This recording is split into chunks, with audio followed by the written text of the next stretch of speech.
Listo, vamos a empezar.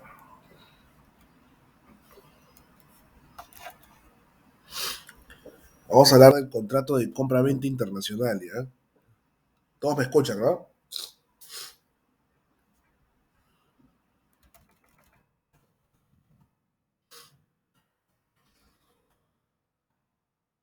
¿Escuchan?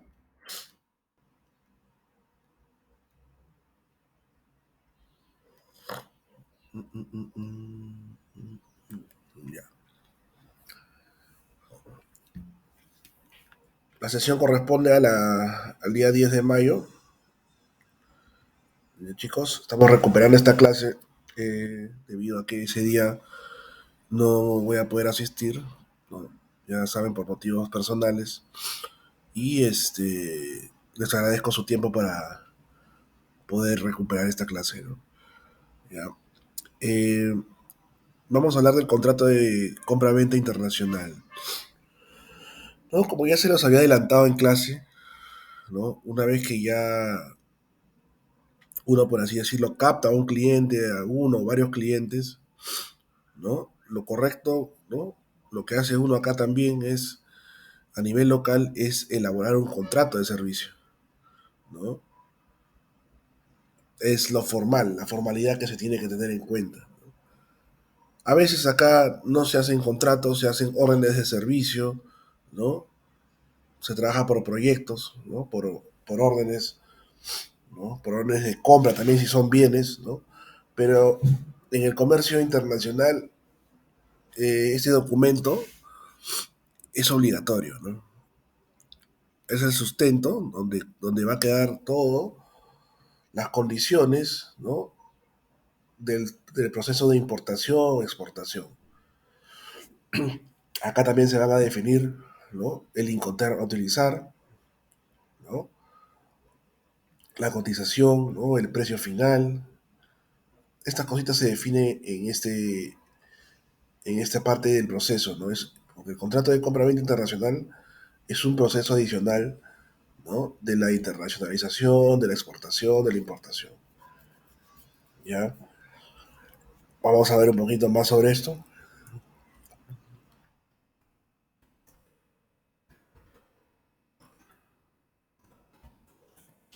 Las pequeñas definiciones, ¿no? Es el acuerdo de voluntades celebrado entre partes domiciliadas en países distintos o diferentes. Un contrato de compra-venta internacional no puede ser celebrado por países domiciliados en países iguales, ¿no? Por ejemplo, dos empresas de Perú no pueden celebrar un contrato de compra-venta internacional. Tienen que estar domiciliados en un país diferente, ¿ya? Eso es lo que tienen que acordar, ¿no? Y para que tengan la condición de domiciliado, ¿no? Es que esta empresa, esta persona de repente tiene que vivir un determinado tiempo en otro país, ¿ya? Tiene que tener un domicilio fijado en el extranjero. No puede ser, pues, alguien que sea extranjero, pero tiene su domicilio en Perú. Puede pasar, ¿no? A las empresas también subsidiarias, de repente, puede pasar que son extranjeras, pero tienen un domicilio, ¿no? Fuera del país. Entonces tienen que verificar siempre el domicilio de ese comprador de la otra parte que le dicen, ¿no? En este acuerdo de voluntades, ¿no? Lo que se define, lo que se va a acordar es la transferencia, ¿no? Se va a transferir la propiedad de mercancías que serán transportadas a otro territorio, teniendo como contraprestación el pago de un precio, ¿no? Se dio acuerdo a entregar mercaderías, bienes, hasta servicios incluso, a cambio de una retribución, ¿no? A cambio de un pago, ¿no? Eso es lo que tenemos que tener en cuenta acá en este contrato, ¿no? Eso es lo que va a establecer en resumen, entre otras cosas, ¿no? Que ya vamos a ver adelante.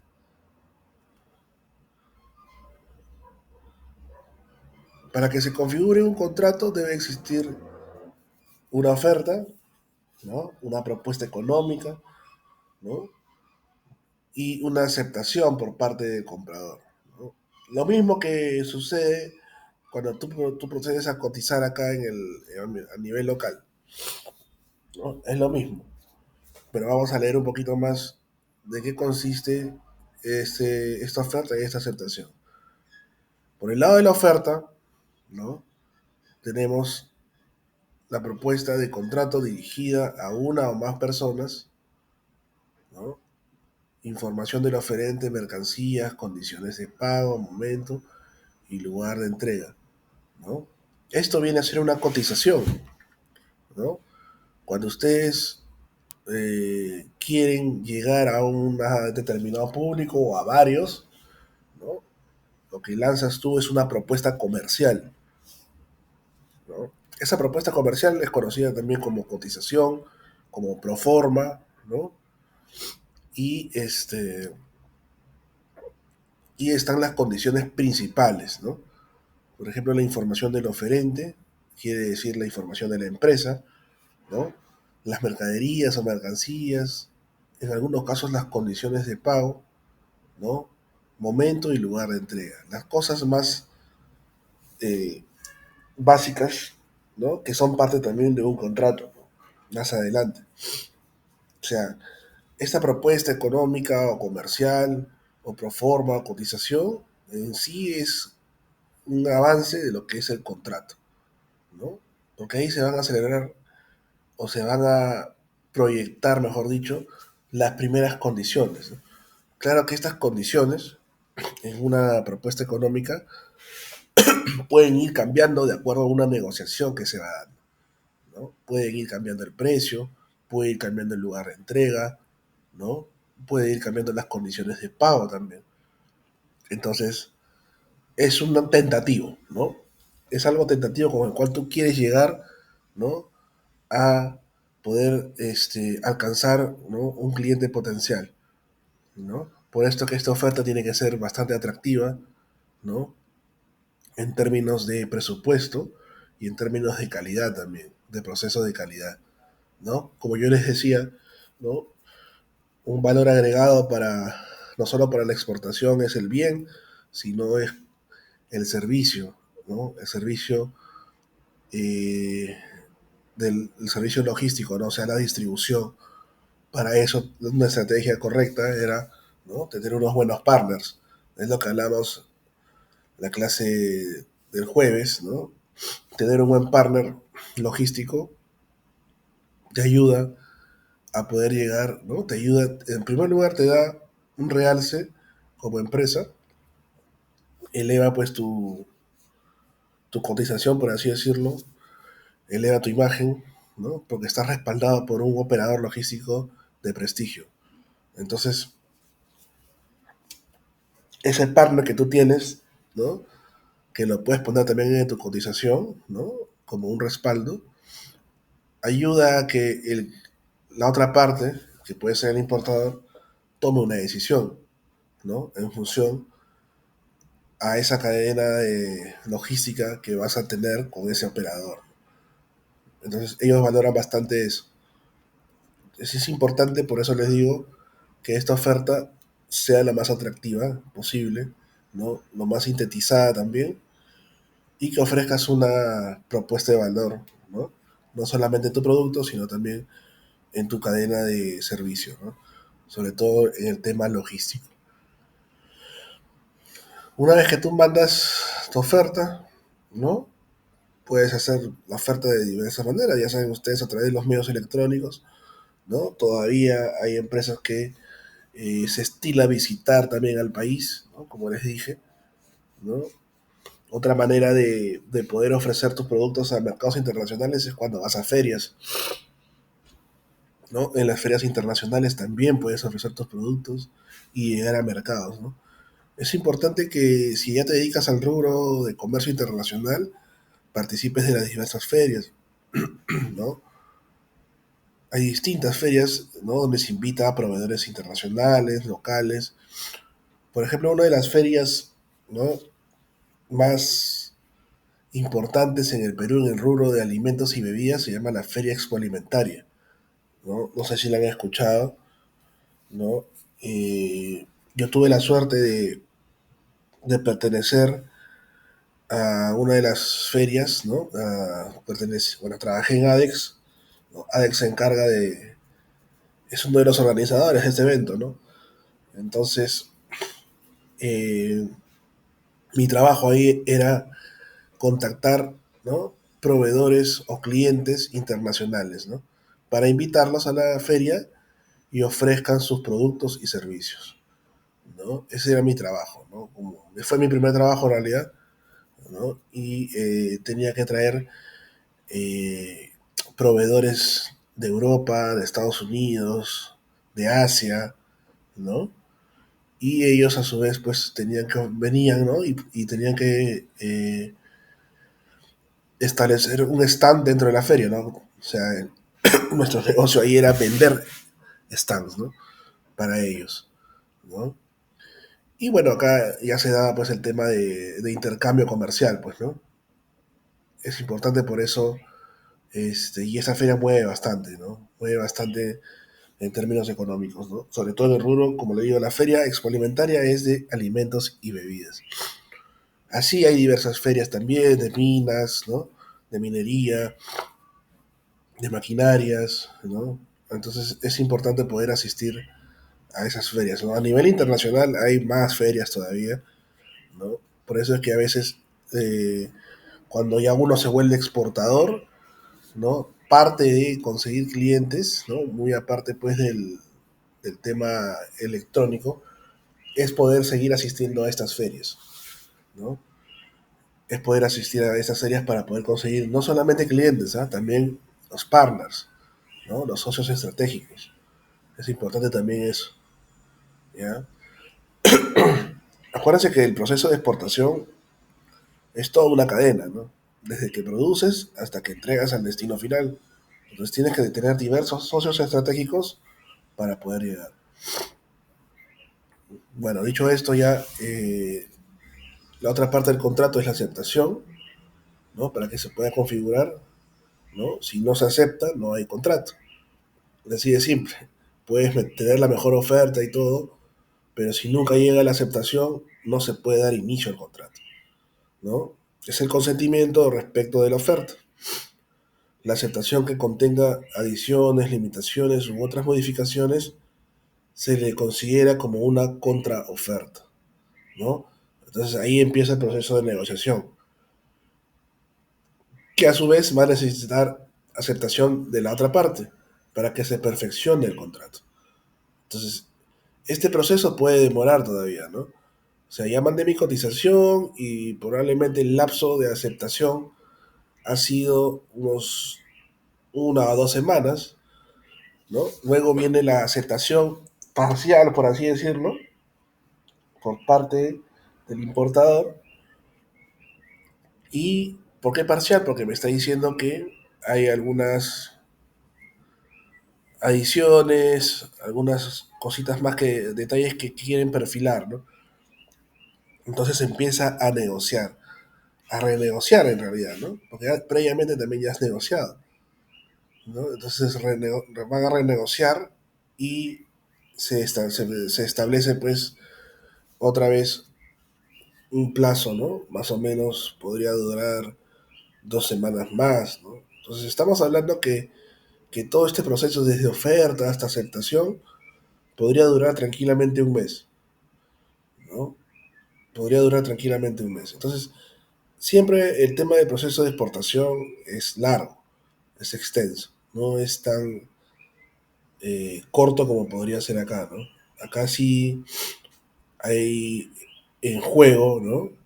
El traslado de bienes a otro país, ¿no? Entonces, es todo un tema que se tiene que tomar en cuenta, ¿no? Y no es tan fácil de decidir, ¿no? Hay bastante por analizar.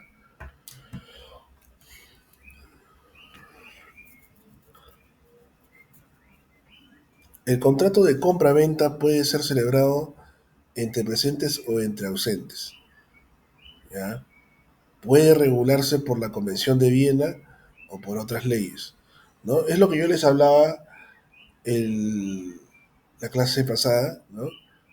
Que se realizó una convención ¿no? En Viena, que es Austria,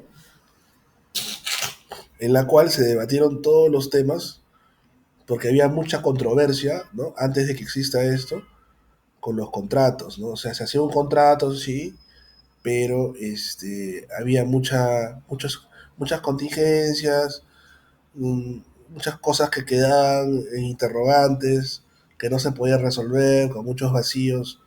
Entonces, se creó en esta convención, ¿no? Un modelo estándar, ¿no?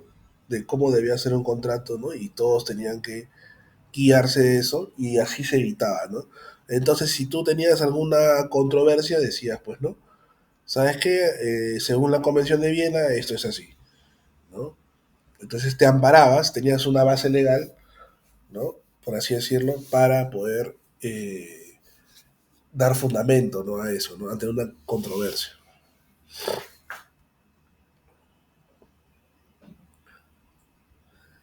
Cláusulas del contrato de compra-venta internacional, ¿no? Las principales cláusulas son, ¿no? Ustedes saben que un contrato está dividido en cláusulas, ¿no? Que son básicamente eh, los temas principales de un contrato, ¿no? Todo lo que se va a definir, pueden estar los derechos, las obligaciones, las prohibiciones, ¿no? Condiciones de pago, plazos, ¿no? Eso es lo que tiene básicamente pues un contrato, ¿no? Y lo que son las cláusulas. Entonces vamos a ver acá cuáles son las cláusulas del contrato de compra-venta internacional. La descripción de la mercadería al detalle, ¿no? El precio y condición de pago, el plazo de entrega, lugar de entrega, la contratación de transporte y seguro, el trámite de aduanero de exportación e importación, transferencia de riesgo, va a ser ya el tema del Incoterm, los embalajes, la legislación y jurisdicción aplicable, ¿no? La fijación de daños y perjuicios, ¿no? ¿Qué pasaría pues si existe pues un una eventualidad, ¿no? En la cual se genere un daño o un perjuicio hacia la otra parte, ¿no? Ahí vas a establecer cuáles son las penalidades, cuáles son, por así decirlo, las moras por haber entregado tarde un producto, ¿no? Eso se fija acá, ¿no? En ese contrato, ¿no? Es muy importante, ¿no? Poder establecer esa cláusula, ¿no?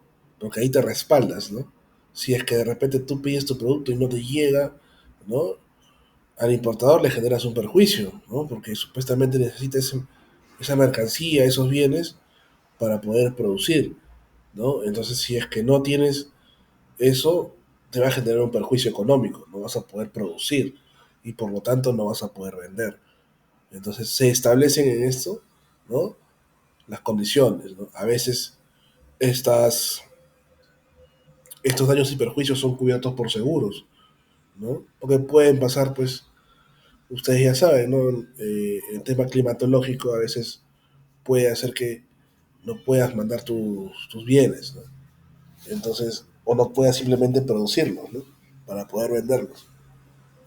Entonces, es importante poder fijar acá toda esa eventualidad. Y también tiene que haber un tema de entrega de documentos, ¿no? Toda la documentación necesaria que respalden este contrato, ¿no? Se arma como un expediente, pues, ¿no? Con toda la documentación necesaria.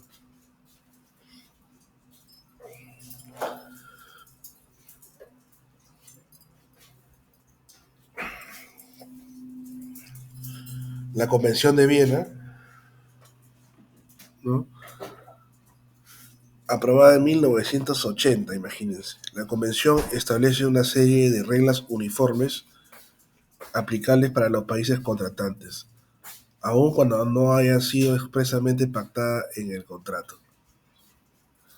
Entró en vigor en el 88 recién. Perú ratificó la convención en 1999, ¿no? En la actualidad la convención cuenta con más de 53 países contratantes.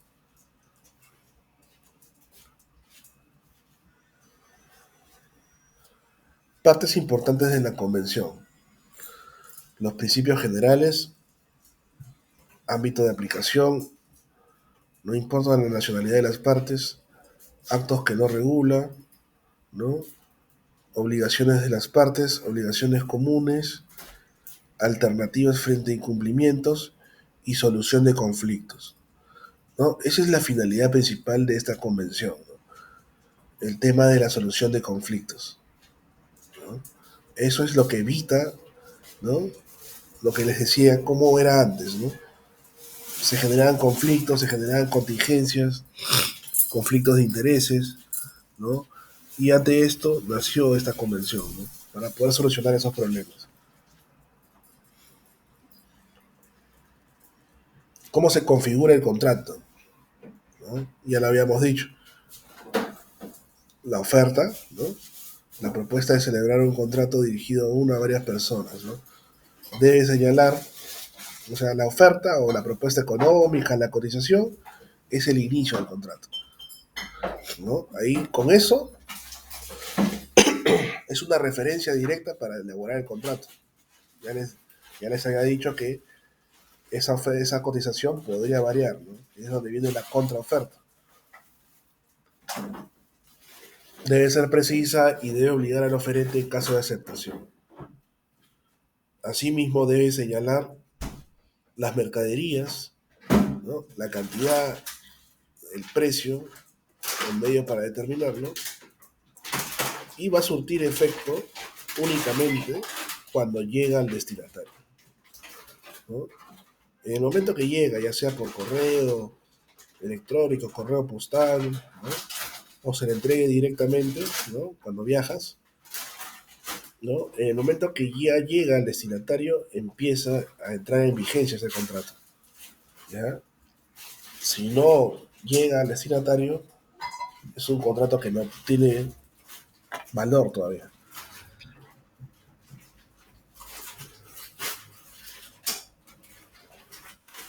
Puede ser retirada, ¿no? Si el retiro llega al destinatario o antes o al mismo tiempo que la oferta.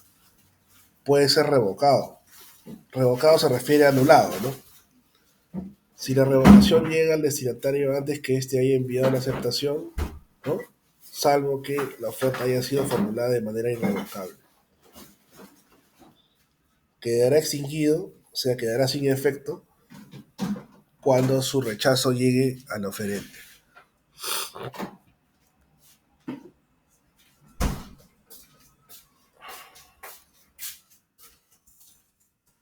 La aceptación es la declaración del destinatario asintiendo a una oferta, ¿no? En la cual este, acepta la propuesta económica, ¿no? El silencio o la inacción no constituye aceptación. O sea, ¿qué quiere decir? Que si a mí me mandaran una propuesta y pasa un tiempo, pasa una semana, pasa un mes, ¿no? Y no digo nada, no quiere decir que eso se constituya una aceptación, ¿no? Eso ya está normado en este contrato de Viena, en la Convención de Viena, ¿no? No quiere decir que el silencio, ¿no?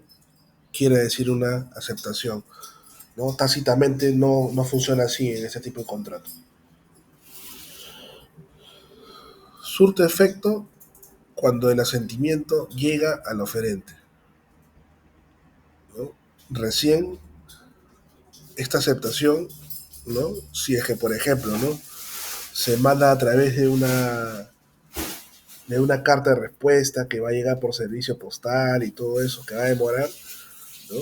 En el momento que le llegue esa aceptación al exportador, ¿no? Que podríamos ser nosotros, en ese momento recién es donde se considera aceptado, ¿no?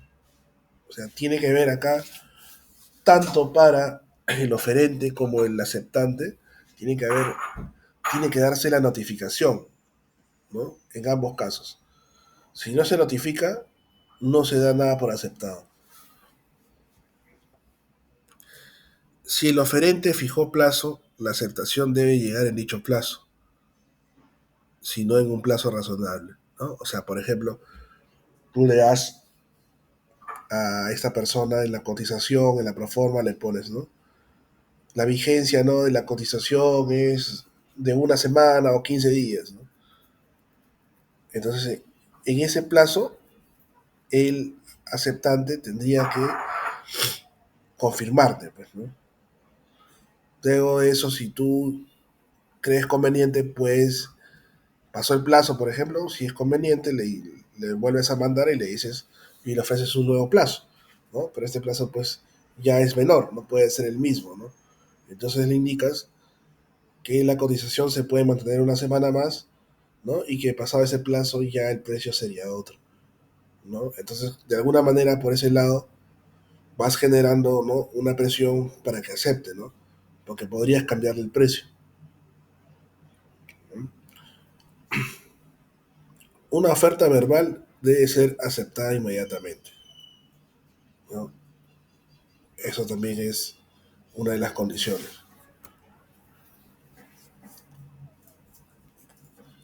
¿Qué pasaría en el caso de una aceptación tardía? Surte efecto si el oferente indica su conformidad, ¿no? En algunos casos, pues tú por tratar de captar al cliente y todo eso, ¿no? A pesar que tienes plazos y todo, puede ser que después de ese plazo no, la otra parte acepte, ¿no?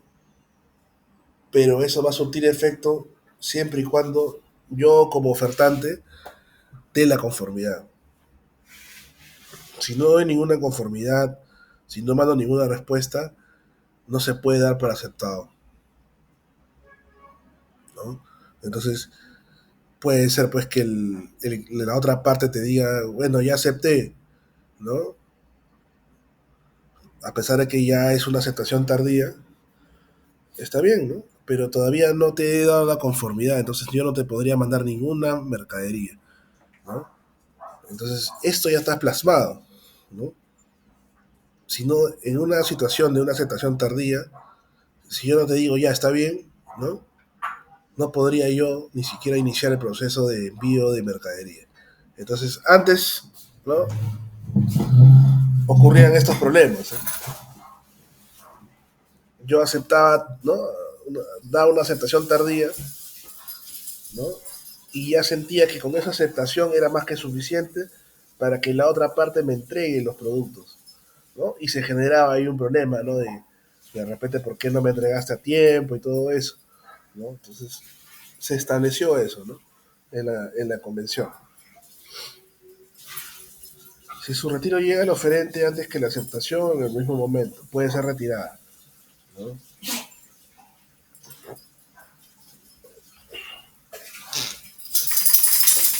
En el contrato de compra-venta internacional, ¿no? Las principales cláusulas que se van a ver, ¿no? Son las obligaciones del vendedor y del comprador. Las obligaciones básicas, sustanciales, ¿no? Por así decirlo. Tú puedes poner más obligaciones, ¿no? Evidentemente dependiendo del caso, ¿no? Del producto, ¿no? Que vayas a exportar, ¿no? Pero sin embargo, no, la base es esta, ¿no? Que es entregar la mercancía en calidad, cantidad, lugar, plazo y forma establecida. Entregar los documentos respectivos asociados a la exportación y la conservación y velar por la conservación de la mercancía. Eso es una obligación, una de las obligaciones principales más básicas de un vendedor. Las obligaciones del comprador, ¿no? Es obviamente pagar, ¿no? El precio en cantidad, fecha, lugar y modalidad establecida, ¿no? De acuerdo a lo que se estableció, probablemente en la cotización, en la proforma, ¿no? Es lo que se debe cumplir.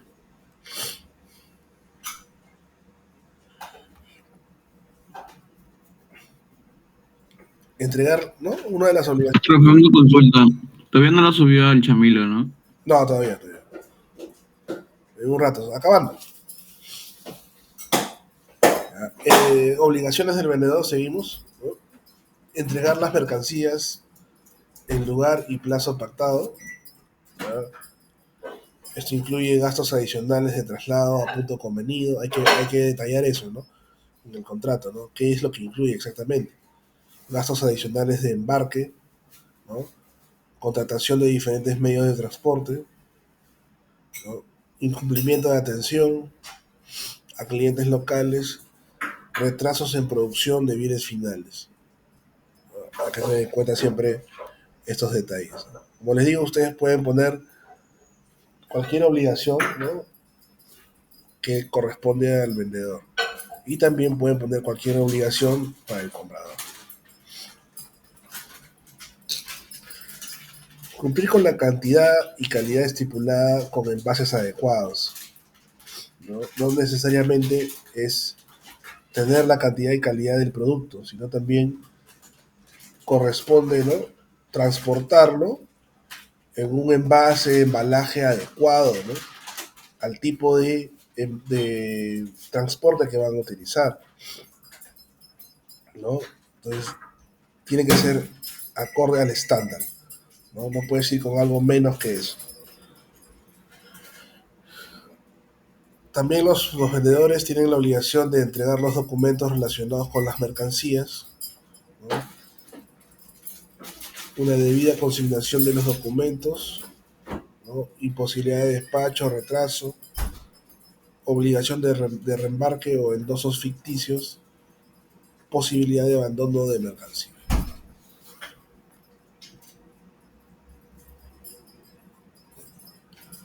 Otra obligación, ¿no? Es dar aviso de la expedición de la mercancía al comprador. O sea, ya tienes que indicarle, ¿no? Sabes que ya la mercadería está toda lista para ya embarcarse, ¿no? Tienes que avisar. Colocar marcas y o números en los bultos para su identificación. Y el deber de conservar la mercancía.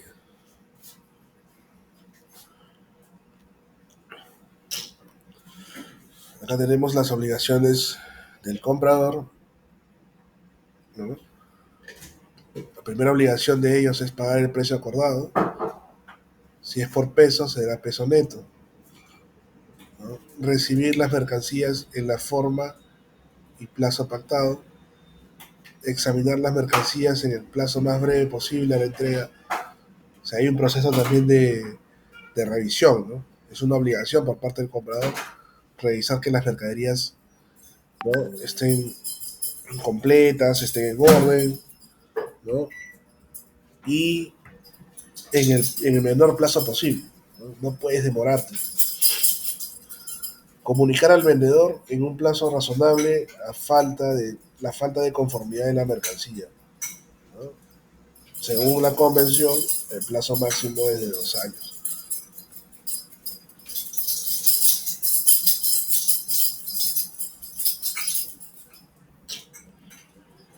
Ante esto, ¿no? Surge la interrogante, ¿qué hacer en caso de incumplimiento del vendedor? El, el comprador podrá exigir al vendedor el cumplimiento de su obligación. Si la mercancía no fuese conforme al contrato, exigir la entrega de otras mercancías conformes. Podrá también pedir que las reparen. Fijar un plazo suplementario al vendedor, ¿no? O sea, le puedes dar un plazo más. Rebajar el precio de la mercadería, ¿no? O sea, podrías hacer eso, te da la facultad de pedir una rebaja o un descuento, obviamente, ¿no? Porque ya te están generando un perjuicio, ¿no? Si no te entregan, si incumplen con el contrato, ¿no? Ya te genera un perjuicio, te genera un atraso, ¿no? Todo tu proceso se retrasa por culpa del vendedor. Podrá declarar resuelto el contrato también incluso, o sea, lo puedes dejar sin efecto, ¿no? Es una cláusula, pues, ¿no? Si está fijado, ¿no? Dentro del contrato que el incumplimiento, ¿no? Es una cláusula de resolución del contrato, automáticamente lo puedes dejar sin efecto. Solicitar una indemnización por los daños y perjuicios, ¿no? Muy aparte de que resuelves el contrato, si dentro de tu cláusula está, ¿no? Una vez que se resuelve el contrato, ¿no? Necesito una indemnización por ese perjuicio que corresponde de repente pues a un porcentaje de los bienes, te van a tener que pagar, ¿no? Te van a tener que pagar esa indemnización. Y con esa indemnización, ya bueno, con todo lo que tú has invertido, ¿no? Podrías también pues volver a comprar a otro, ¿no? Entonces, todo está bien delimitado, ¿no? Para que se dé el cumplimiento de este contrato, ¿no? Ya por factores externos, ¿no? Por temas climáticos, de repente, es que se podría dar incumplimiento, ¿no? En esos casos aplican los seguros también, ¿no? Ahí sí podría aplicar el seguro, ¿no? Para daños y perjuicios incluso.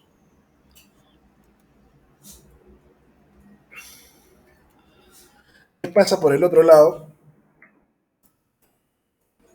Si quien incumple es el comprador, ¿no? Ya sabes que el comprador, su obligación principal es pagarte, ¿no? Entonces, el vendedor podrá, por su parte, ¿no? Si es que le incumple el comprador, exigir que el comprador pague el precio que reciba la mercancía o que cumpla las demás obligaciones. Puede fijar un plazo suplementario también, ¿no? En el cual pues ya tendrías que aplicarle ciertas penalidades, intereses, ¿no? Tú también lo puedes denunciar por daños y perjuicios, es obvio, ¿no? Porque te está generando un perjuicio, ¿no? Al haber hecho todo un proceso de producción, un proceso de exportación, de distribución a nivel internacional, ¿no? Y si no te paga, ¿no? Te genera ya una pérdida como empresa. Entonces también lo puedes demandar, ¿no? También lo puedes demandar. Declarar resuelto el contrato, ¿no? Si el incumplimiento es sustancial, ¿no? O el comprador no cumple dentro del plazo suplementario. O sea, le vas a dar siempre, ¿no? Una oportunidad, en ambas partes, ¿no? Se dan una oportunidad, se fija un plazo suplementario, ¿no? Es como una conciliación previa antes de iniciar cualquier proceso, ¿no? Y bueno, si no cumple con esto, ya pues dejas sin efecto el contrato y empiezas a aplicar todas las penalidades o cláusulas que involucran un incumplimiento. Si el comprador, si estableciste en la cláusula que el comprador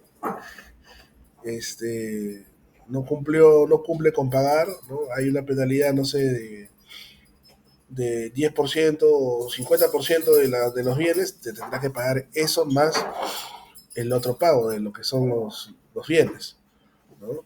Entonces al final le va a salir mucho más caro al comprador, ¿no? De alguna manera puedes presionar, ¿no? Con eso, ¿no?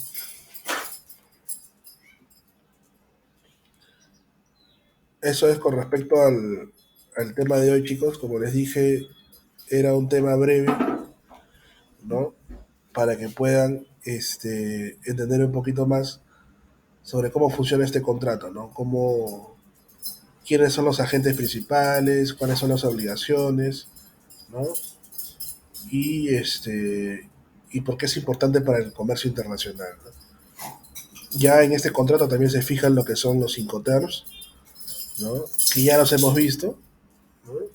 Se va a establecer si es Incoterm tipo CIF, FOB, XWOR, DDP, ¿no? Generalmente son los que más se usan para poder trasladar las mercaderías, ¿no? Eso es con respecto al tema que íbamos a ver en la clase del miércoles, ¿no? El día jueves vamos a complementar ese tema, ¿no? Porque el jueves sí vamos a tener clase presencial, vamos a seguir viendo un poco más de este tema, ¿no? Algunos casos de repente, y y con eso terminaríamos esa parte, ¿no? Ya chicos, voy a colgarlo en este momento en el Chamilo, ya. Si gustan ya pueden ir ya avanzando nomás con sus cosas, ¿no? Eh, y voy a poner pues la asistencia, bueno, todos están presentes, ¿no? No se preocupen. Ya chicos, entonces eso sería todo. Ya, profe, gracias. Ya lo estamos viendo. Lo cuelgo en un ratito, ¿ya? Ya, gracias. Chao, chao.